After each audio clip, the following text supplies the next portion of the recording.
और उधर राज्यसभा चुनाव को लेकर कांग्रेस पार्टी ने विधायकों की सेंधमारी रोकने के लिए अपने विधायकों की उदयपुर के ताज अरावली रिसोर्ट में बाड़ेबंदी की है।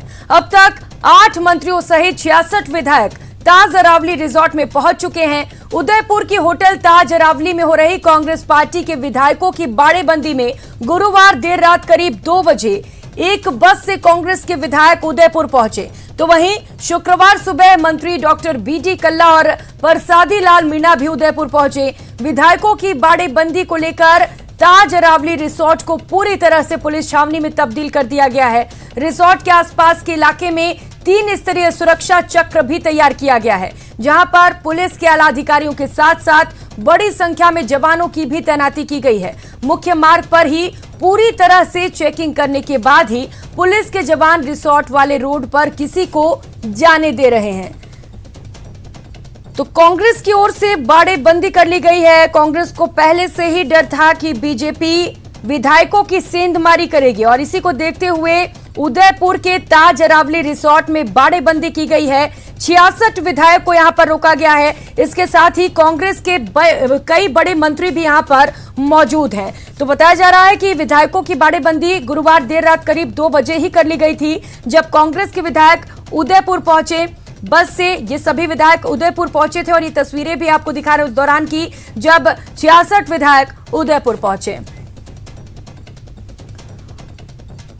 और इसी खबर पर ज्यादा जानकारी लेंगे सहयोगी कपिल श्रीमाली इस वक्त सीधे हमारे साथ जुड़ चुके हैं उदयपुर से।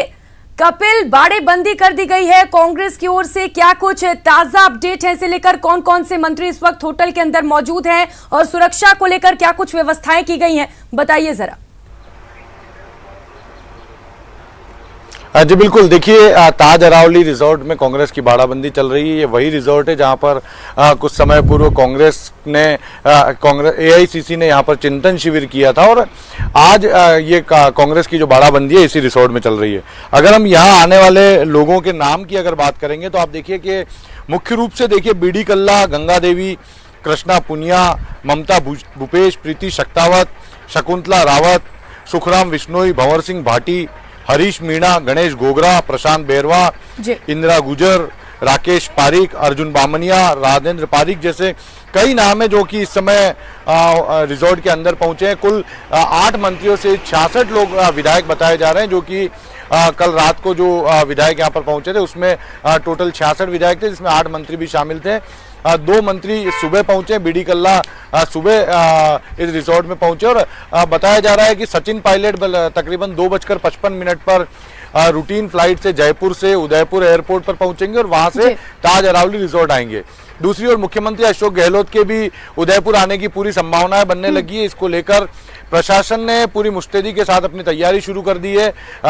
बताया जा रहा है कि देर शाम तक मुख्यमंत्री उदयपुर आ सकते हैं। हालांकि अभी तक इसकी औपचारिक मुख्यमंत्री का औपचारिक कार्यक्रम जो है वो नहीं आया है, लेकिन तैयारियां जोरों पर है। सुरक्षा जो है वो ताज अरावली रिसोर्ट में 3 स्तरीय सुरक्षा चक्र बनाया गया है। किसी भी तरह से बाड़ेबंदी में सेंधमारी ना हो, इसको लेकर स्पष्ट निर्देश दिए गए हैं और पुलिस के जो जवान हैं वो 3 स्तरीय सुरक्षा घेरे में खड़े हैं। सबसे पहले रिजॉर्ट के अंदर पुलिस की टीम मौजूद है, रिजॉर्ट के मुख्य द्वार पर पुलिस के अधिकारी मौजूद है और जो मुख्य सड़क रिजॉर्ट तक जाती है वहां पर भी बैरिकेडिंग लगाकर आम जनता जो कि इस रोड से गुजरती है उनसे भी पूछताछ की जा रही है। तो ये कोशिश की जा रही है कि किसी भी तरह से बाड़ेबंदी के अंदर सेंधमारी ना हो, चूंकि निर्दलीय उम्मीदवार मैदान में, ऐसे में कांग्रेस की गणित बिगड़ने की संभावनाएं नजर आती है। तो ये कांग्रेस के लिए एक चिंता का विषय और जैसा अभी आपने बताया कि राजेंद्र गुड़ा ने एक बयान देकर कांग्रेस की चिंता और बढ़ा दी है, तो निश्चित तौर पर अब यहाँ पर सिक्योरिटी और कड़ी कर दी जाएगी कि किसी भी तरह से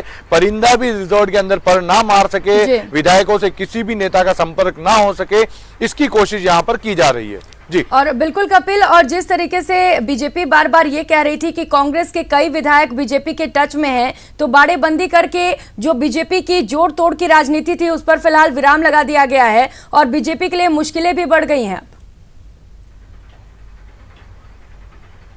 जी बिल्कुल, देखिए बीजेपी के लिए मुश्किलें जरूर बढ़ी है क्योंकि बीजेपी ने निर्दलीय उम्मीदवार सुभाष चंद्रा को समर्थन दिया है और उन्हें 8 वोट और चाहिए अगर वो पासा पलटना चाहते हैं, कांग्रेस के तीसरे उम्मीदवार को हराना चाहते हैं। तो ऐसे में उन्हें 8 वोट में सेंधमारी करनी है। लेकिन पिछले कुछ समय से हम देखते आए ये इस सरकार का जो कार्यकाल रहा है उसमें निर्दलीय और बसपा जो विधायक है उन्होंने लगातार मुख्यमंत्री और कांग्रेस का समर्थन किया है और इस बार भी कांग्रेस इस बात को लेकर आश्वस्त है कि निर्दलीय और बसपा के विधायक उनका समर्थन करेंगे और कांग्रेस तीनों सीटों पर जो है वो जीत हासिल करेगी। लेकिन बसपा के विधायकों ने जिस तरह से बयानबाजी शुरू की है ये कांग्रेस के लिए चिंता का विषय बनने लगा है कि कहीं बसपा के विधायक अगर टूट के जाते हैं तो एक बड़ी चिंता बन सकती है। दूसरी ओर आप देखिए यदि बीजेपी एक वोट भी तोड़ने में सफल होती है तो ये कांग्रेस के लिए काफी आप देखिए कि चुनौती वाली बात है। कांग्रेस चाहेगी कि एक भी वोट कांग्रेस का ना टूटे। कांग्रेस जो 126 वोट का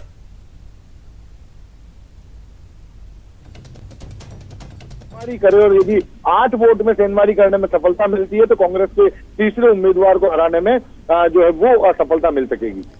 जी कपिल, देखिए बाड़ेबंदी करके कांग्रेस ने बीजेपी की तो मुश्किलें बढ़ाई हैं, लेकिन राजेंद्र गुढ़ा का अब जो बयान सामने आया है कहीं ना कहीं कांग्रेस भी संकट में घिरती नजर आ रही है, क्योंकि एक तरफ तो बसपा के जो विधायक हैं उनमें भी टूट की आशंका है और इसके साथ ही अब ये जो बयान सामने आया है इससे कांग्रेस की चिंता कहीं ना कहीं बढ़ी होगी।